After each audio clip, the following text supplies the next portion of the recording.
Well, you know this saying, if you don't like the weather in Illinois, just wait. It will change, and it's going to change from today's warm-up. Time now for Ask Your Meteorologist with Jack Gerfin. Okay, so we're all enjoying these kind of nicer sunny days. Yeah, the sunshine is nice out there. Yes. And it's going to get really cold here by this coming weekend. Oh, like not normal cold. Yeah, this will be not record-setting cold, but we are definitely calling for easily the coldest temperatures so far this season, especially with the wind chills too. So that's what I want to talk about is the wind chill and how it's factored and how it's also important too. Because because why, when you're factoring the wind chill, why don't you just say that's what the temperature is? Because that's what it feels like. So why don't you just say? Because it's not the temperature. And so we gotta get the science in there. Yeah, there is always science involved. Okay. And it's also just not. I know a lot of times people are like, well, it's not extreme enough if you were to say that it's just going to be 1 below 0 for a morning low. You got to make it a scarier number, and that's why you guys invented the wind chill. That's not the case either, because there's science behind it. So, okay, well, let's talk wind chill. We'll bring it up right now. So we are looking at this graphic here, wind chill explained. So in normal cases, our bodies will lose heat through convection. So that's why, like, if you're just standing out there, you're going to be losing heat. So if it's 20 degrees outside with no wind, you end up getting a little bit of a layer of heat around your body, and that prevents you from getting too cold. Obviously, 20 is still a chilly temperature, but with no wind, it's not all that bad because you've got that little protective layer that surrounds you. The problem is that once you turn on the wind, we're going to be looking at that graph to keep on going here. Once you turn on the wind, you then have that little protective layer that gets eaten away. So basically that layer is now no longer there, it gets blown away, and as a result of that, you're able to kind of feel more of the effects of the temperature because that little layer is not insulating you anymore. So then it will then make you feel like a colder temperature. Oh, he's shaking. He's shaking.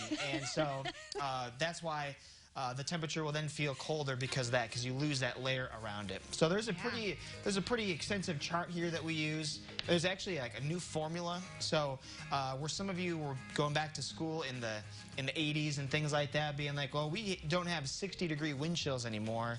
It's because they changed the formula and how to make the wind chill. And so it takes more science into effect, and also like the average height of a person and things like that. It's very... The height of a person goes into the wind chill factor? Yeah, it's like extremely in-depth, yeah. Wow. Okay. Yeah. And so they changed the formula, and that's why we don't have like those minus 60-degree wind chills.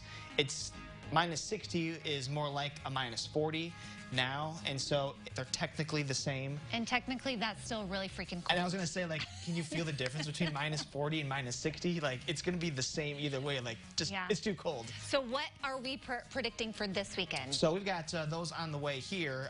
We've got our temperatures that are expected to be falling down as we go into the later parts of the weekend. So we have a high forecast of Sunday of 10 degrees, and then we have more single-digit and teen temperatures by next week as well. And the low temperatures are going to be likely in the single digits and below 0.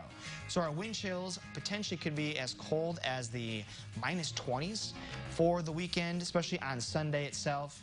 And we'll be looking at potentially even more below 0 wind chills, maybe in that 10 to 20 degree range over the next few days after that. Hold up, did you say minus 20s? Yeah. Ooh, I don't like you very much right now, No, Jack. and there's also like a lot of snow systems on the forecast too this week.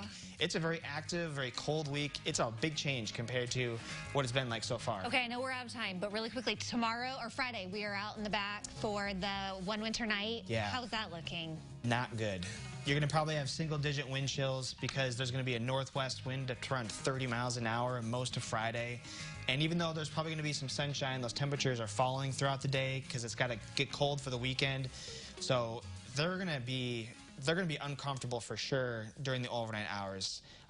It'll definitely be a good test, and it'll be a good fundraiser for sure. But it's going to take a lot of energy to do that.